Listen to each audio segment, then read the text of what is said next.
Welcome, Colts fans, to the Central Indiana Sports Report for a special edition of the Colts Report with Will Retherford and Sam Frick.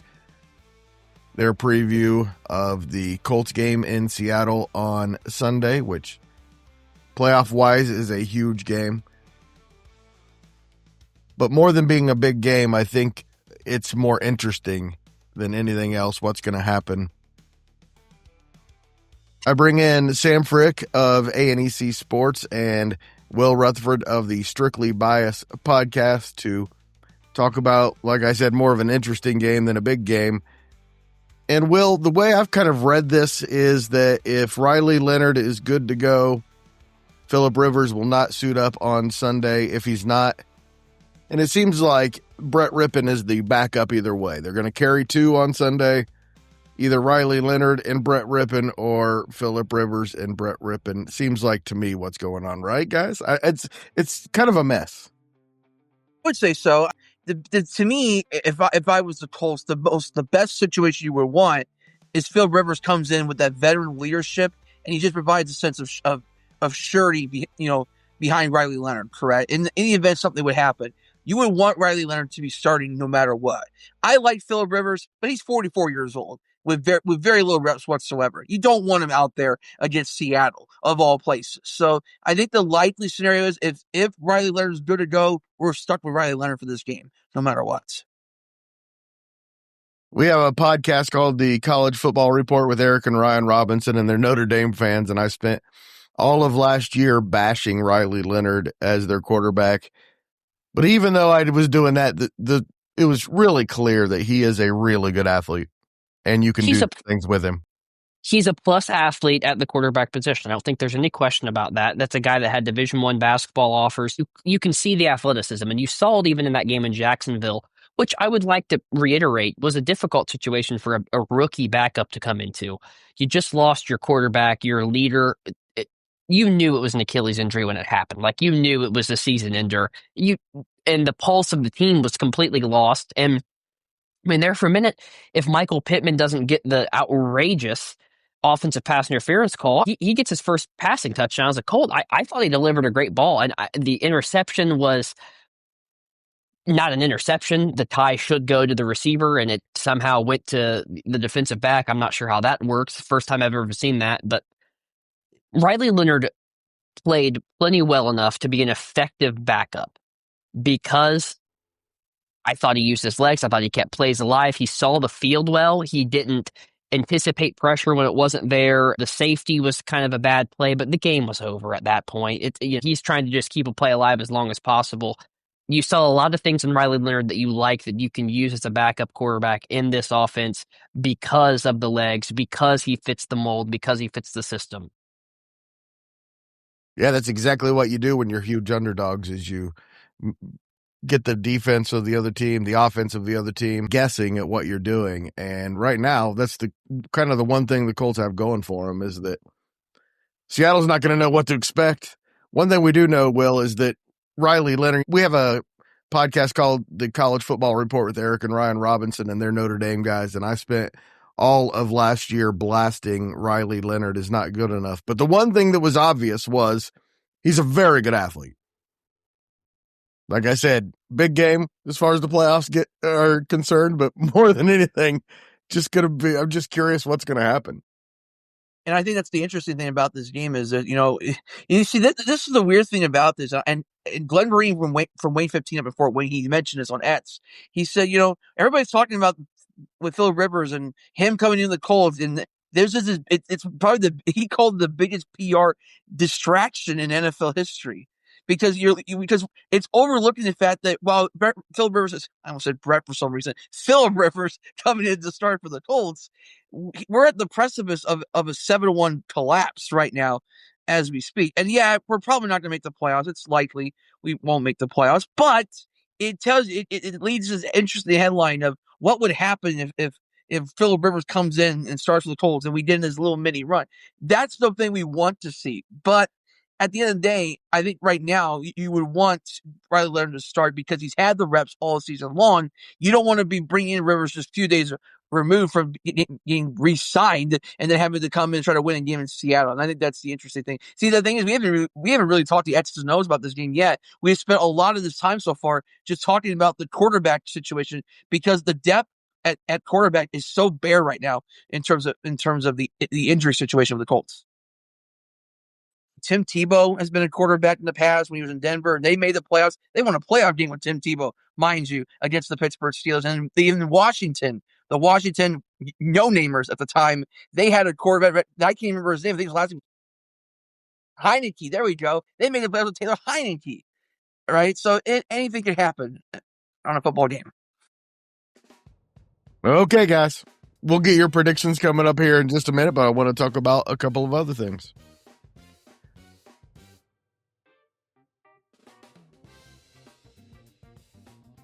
And suddenly, Mooney Ward's out for the season and maybe even have to retire. And within about a year's time, the Colts secondary has gone from a weakness to a strength to maybe a weakness again. You feel for him because I think there is some personal battles that he's had this season with the death of his daughter last year, just absolutely tragic. And then the concussions is a concerning injury for any human being. Do you really want to see your brain incapacitated at any level? Do you want to see yourself in 40 years not be able to have cognitive thought and you struggle with Parkinson's disease or neurological issues? No, like your brain's your most important asset. You get one chance at this life. So I think you have to separate the human being, Charvarius Ward, from the football player, Charvarius Ward, and you hope that he can get healthy and continue this career because he is a asset for the Colts. The problem is he's just not really been that available. I'm sure he's a professional athlete. He wants to be out there on the field. He's just not been able to. And obviously, it's standard procedure. Your third concussion, you're probably done for the season because that fourth is you're really starting to flirt with danger at that point. And you already are with 3. The loss is unfortunate because they still have some tough wide receiver matchups, but you just want what's best for the person, Charvarius Ward, and you hope that he can find peace within himself to continue this NFL career. And if not, then you shake his hand, you wish him well, and say, it's unfortunate it didn't work out, but we wish you the best. Yeah, we kind of had high hopes for him, and it hasn't worked out very well because of the injuries. But if he decides that he's had enough football, no one's going to blame him. I don't think you can. It's really easy to be the armchair quarterback when you're not the man in the arena doing it.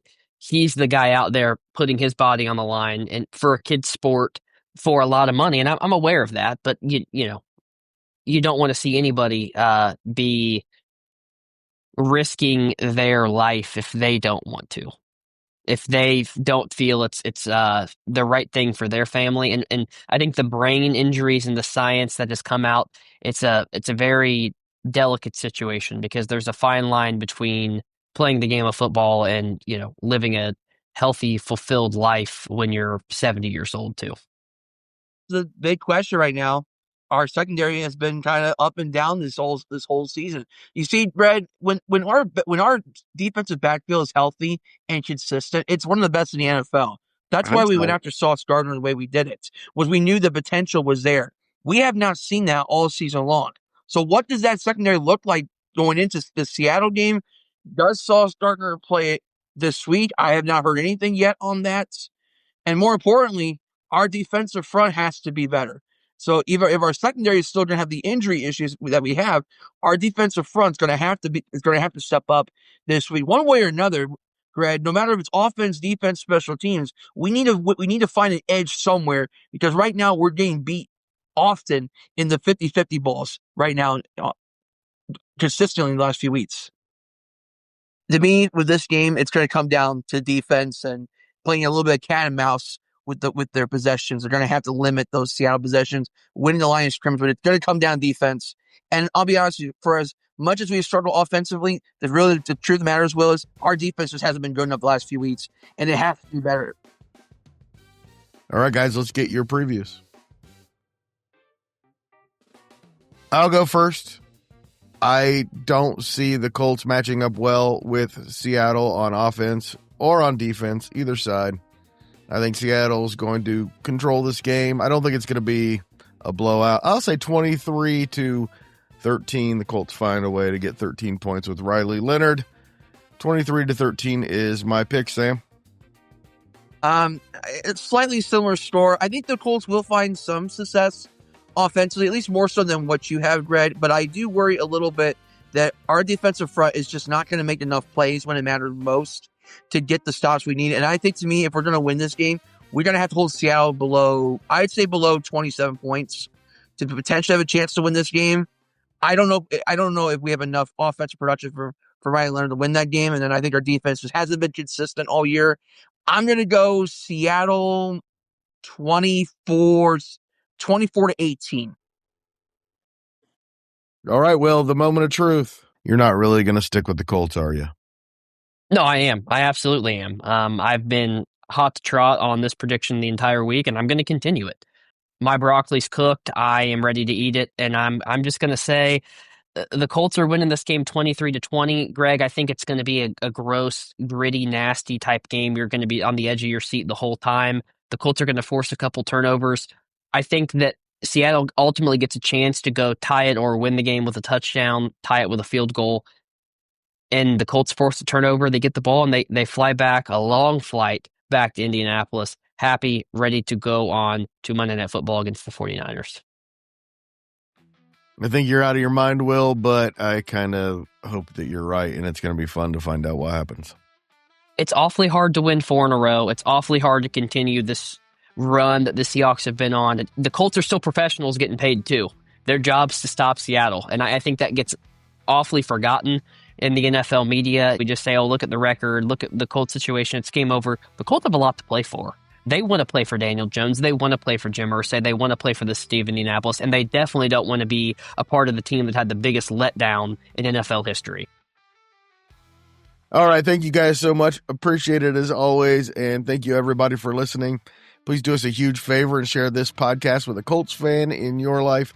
Help us spread the word that the Central Indiana Sports Report is talking about what Central Indiana sports fans are talking about every single day. Thanks again, guys. Go Colts.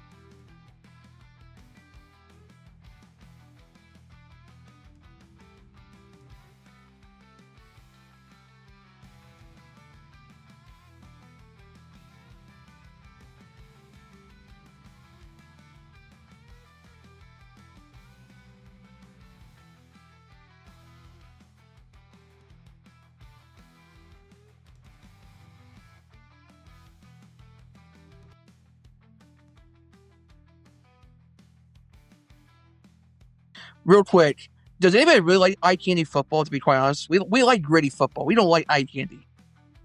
I love eye candy. I love eye candy. Give me Peyton Manning all day. Give me Peyton Manning all day. That was my kind of eye candy.